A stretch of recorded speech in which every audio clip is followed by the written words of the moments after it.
I have spent pretty much my whole morning buried in this fascinating stack of astrophysics journals. And honestly, it has completely flipped my whole perspective on the cosmos. Oh, I can imagine. It's a deep rabbit hole to go down. It really is. So today we're doing a deep dive into what the research calls the symphony of silence. The whole idea is to understand how we're moving past just looking at the universe and starting to actually, listen to it. It's a fundamental shift, really. We're moving from like a silent movie era of astronomy into full surround sound. Okay, but let's tackle the big one first, that old tagline. In space, no one can hear you scream. Right. We all know space is a vacuum. I mean, my physics teacher hammered that home. Sound needs air. So, is physics wrong? No, physics is safe. You're absolutely right. Your voice wouldn't travel if we were, floating out there. But the thing is, while there's no air, the universe itself is vibrant. It's full of these oscillations. Oscillations. Yeah, ripples in space-time, electromagnetic fluctuations, plasma waves. It isn't silence, it's a set of frequencies we haven't had the ears to hear until now. Right. And the loudest instruments in this cosmic orchestra seem to be gravitational waves. These are literal ripples in the fabric of reality. Is that right? That is the core of it, yeah. When you have these massive objects moving asymmetrically, like two black holes spiraling into each other, they generate these waves. They actually stretch and squeeze space itself as they pass by.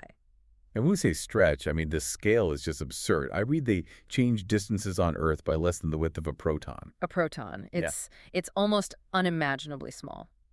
Imperceptible to us. Wow. But it travels at the speed of light. It's this rhythmic distortion of the entire universe. Okay, but here's the part in the research that really got me. This idea of an acoustic blueprint from the Big Bang.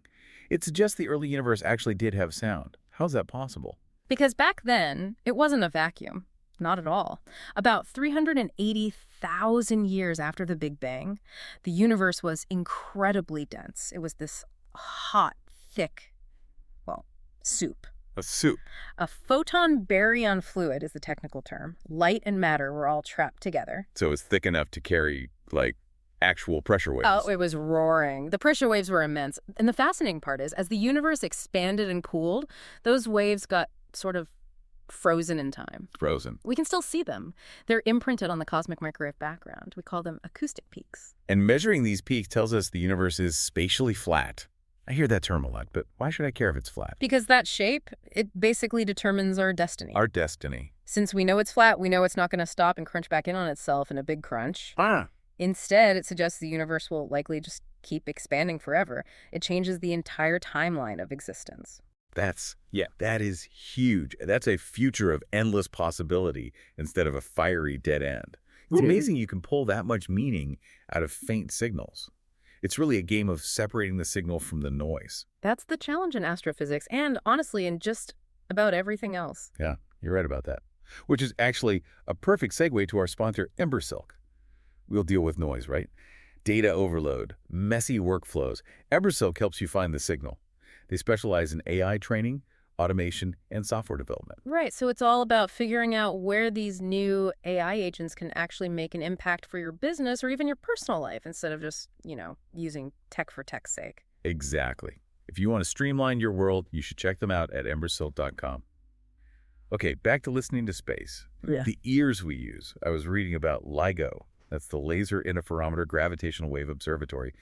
The engineering is just wild. It's incredible. They split a laser down 2 massive tunnels, right? 2 arms, yeah. 4 kilometers long each. And the idea is a gravitational wave hits, stretches one arm just a tiny bit. A tiny, tiny bit. And the lasers don't match up perfectly when they come back together. That mismatch, that interference, that's the signal. You've got it. That's exactly it. That mismatch creates a signal. And when black holes merge, the frequency rises really fast, creating the sound we call a chirp.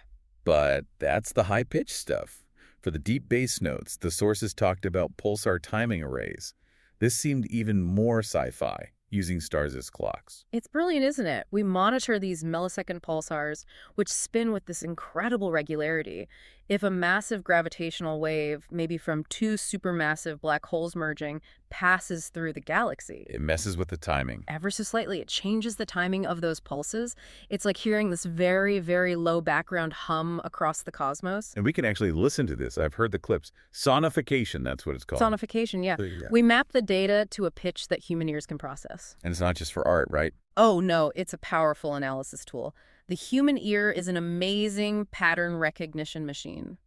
We can sometimes hear an anomaly, like that chirp, faster than we can spot it on a graph. It just makes the universe feel so much more dynamic. Hmm. And the next step is LISA, the space-based detector. LISA is going to be a complete game changer.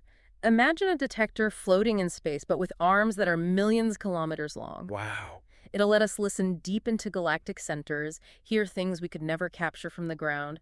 We're essentially learning to read the full musical score of the cosmos. I love that. The universe isn't some static painting, it's a song. Yeah. And we're just now learning the lyrics. And the more we listen, the more harmony we seem to find. That is a perfect place to leave it. We aren't just observers anymore. We're part of the audience. If you enjoyed this deep dive into the frequencies of space, please subscribe to the show. Hey, and leave us a 5-star review if you can. It really does help get the word out. Thanks for tuning in. Thanks for having me.